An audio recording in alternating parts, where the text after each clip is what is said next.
नमस्ते।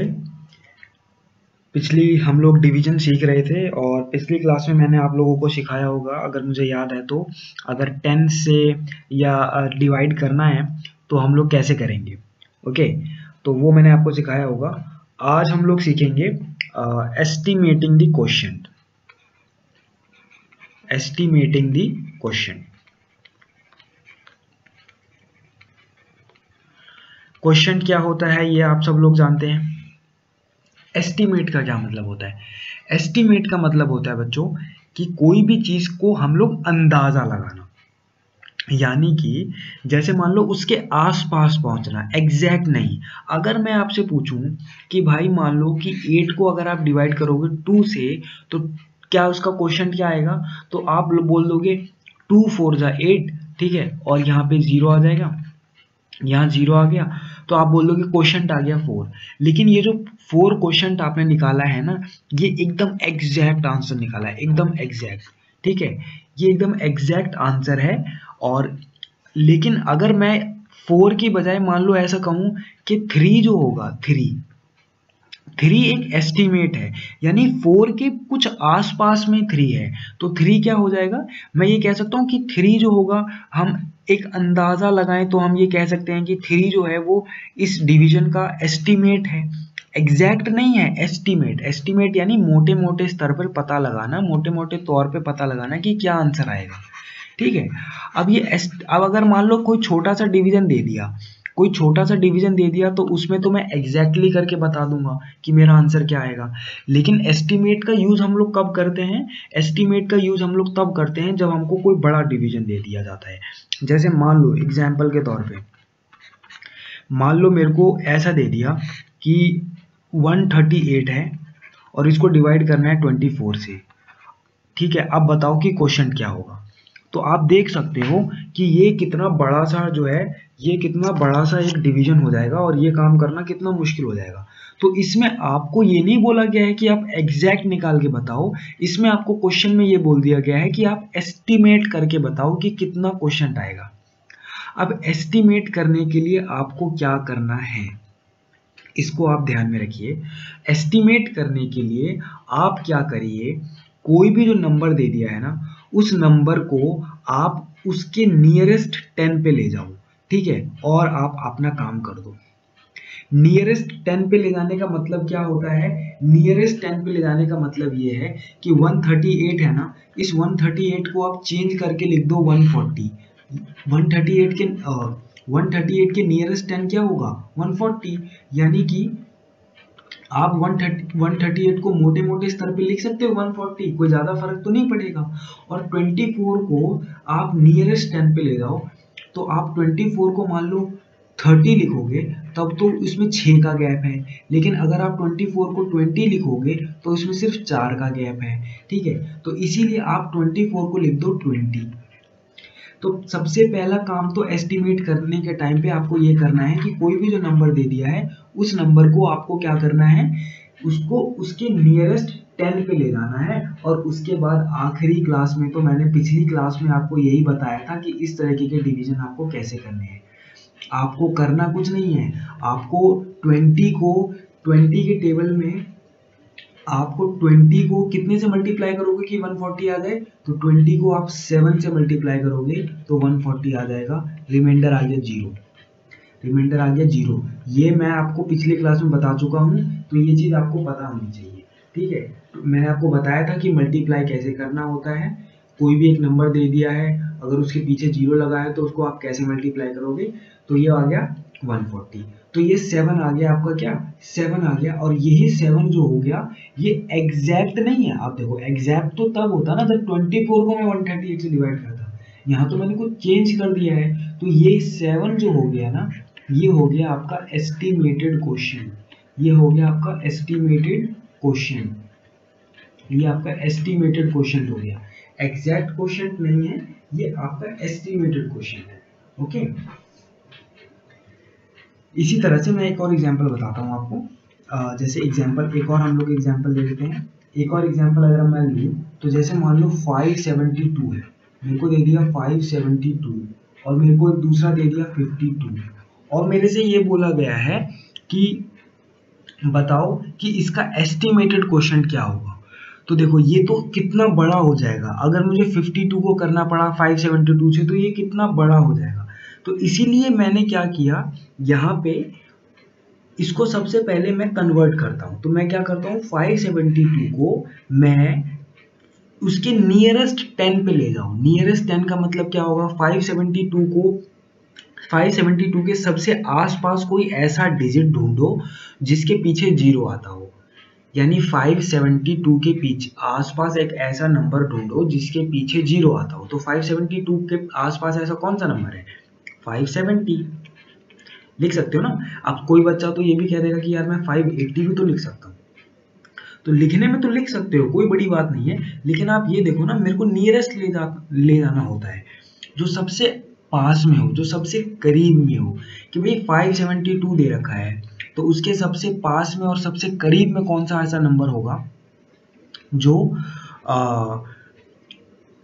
जो उसके जिसके पीछे जीरो लगा होगा। तो आप देखो 572 के बाद आप 3, 572, 573, 574, 575, 576, 577 आप 8 बार काउंट करोगे ना, 8 बार काउंट करोगे तब आपको आएगा 580। लेकिन 572 में, लेकिन 570 से आप सिर्फ 2 बार काउंट कर दो, आपको आ जाएगा 572। तो पास में कौन सा हुआ, जिसमें 2 का गैप है या जिसमें 8 का गैप है, जिसमें 2 का गैप है वो पास में हुआ। ओके, तो वो हुआ पास में। तो उसके बाद आप क्या करोगे, 572 को डिवाइड कर दोगे किससे, तो उस 572 को आपने लिख दिया 570 और 52 को सबसे आसपास ले जाओगे तो लिखोगे 50।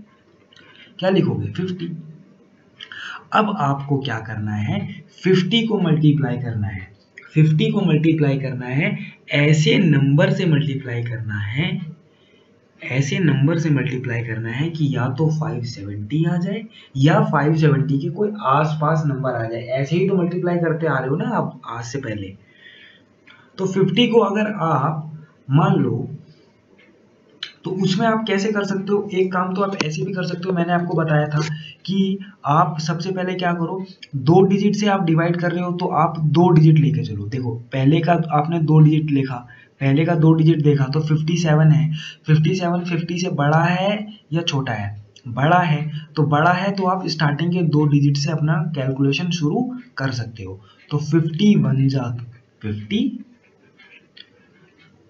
बचा कितना 70 और 51 जा 50, क्योंकि 52 तो 100 हो जाएगा।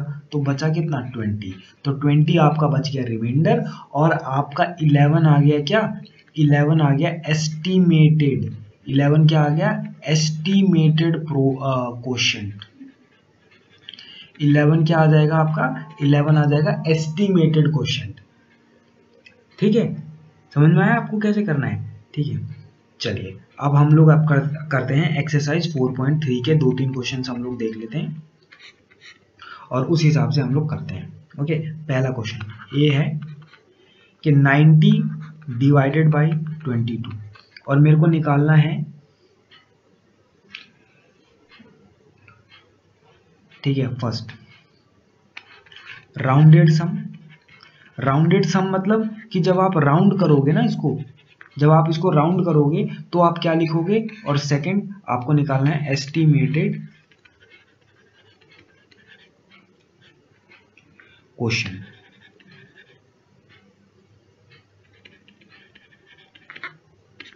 राउंडेड सम और एस्टिमेटेड क्वोशंट। ओके,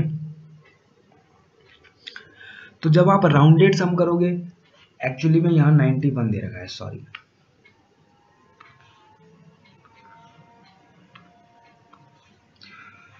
तो 91 को आप राउंड करके लिख सकते हो 90 और 22 को आप राउंड करके लिख सकते हो 20, सिंपल। अब आप क्या कर लो कि 90 को डिवाइड कर लो किससे, 90 को डिवाइड कर लो 90 को डिवाइड कर लो आप किससे,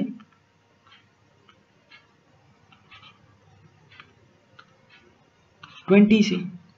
तो 24 जा कितना आएगा 80, और ये आपका रिमाइंडर बच जाएगा 10। आपको रिमाइंडर की परवाह नहीं करनी, आपको परवाह करनी है सिर्फ और सिर्फ जो आपका क्वेश्चन आया है। आपका एस्टिमेटेड क्वेश्चन आ गया कितना, एस्टिमेटेड क्वेश्चन आ गया 4, एस्टिमेटेड क्वेश्चन आ गया 4। एक सेकंड क्वेश्चन करते हैं हम लोग।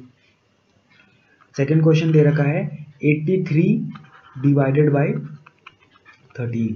अब अगर इसमें आपको लिखना है राउंडेड सम, सबसे पहले आपको लिखना है राउंडेड सम। तो राउंडेड सम क्या लिखोगे, राउंडेड सम लिखोगे और फिर उसके बाद लिखना है आपको एस्टिमेटेड क्वेश्चन, उसके बाद आपको लिखना है एस्टिमेटेड क्वेश्चन। ओके, तो राउंडेड सम में आप क्या लिखोगे, राउंडेड सम में आप लिख दोगे 80, 83 को लिख सकते हो 80 और 13 को लिख सकते हो 10, ठीक है, 80 डिवाइडेड बाय 10। अब आपको करना है एस्टिमेटेड क्वेश्चन, तो यहाँ पे आ जाएगा 80, यहाँ आ गया 10। अब देखो 10 को आप कितने से मल्टीप्लाई करोगे कि 80 आ जाए, तो 10 8 जा 80, तो एस्टिमेटेड क्वेश्चन आ गया कितना 8। ये एग्जैक्ट नहीं है, ये एस्टिमेटेड है। एक मैं बड़ा सा एग्जांपल और बता देता हूँ, उसके बाद आपकी ये एक्सरसाइज जो होगी वो खत्म हो जाएगी और उसके बाद आप लोग इस एक्सरसाइज को खुद से कर लीजिएगा। एक बड़ा सा मैं क्वेश्चन बता देता हूँ, जैसे मान लो आई बता दिया मैंने आपको। आई में क्या बोला हुआ है कि 373 डिवाइडेड बाई 45। आपको क्या करना है, सबसे पहले निकालना है राउंडेड सम। तो राउंडेड सम क्या निकालोगे आप, राउंडेड सम, राउंडेड सम आपने निकाल लिया। 373 को आप क्या लिख सकते हो 370 और 45 को आप क्या लिख सकते हो 40, 45 को आप क्या लिख सकते हो 40। लिखने में तो आप 50 भी लिख सकते हो, ठीक है, लेकिन आप 40 लिख लो, ठीक है। अब उसके बाद आपको एस्टिमेटेड क्वेश्चन निकालना है, एस्टिमेटेड क्वेश्चन, क्वेश्चन को मैं क्यों लिख देता हूँ। तो 372 को अगर आप डिवाइड करोगे किससे 40 से, तो क्या आएगा 40 से आप डिवाइड कर लो तो 40, देखो आपको मल्टीप्लाई 4 से ही करना है और आखिर में एक जीरो ऐड कर देना है। 4 5 जा 20, तो 45 जा 200, ठीक है।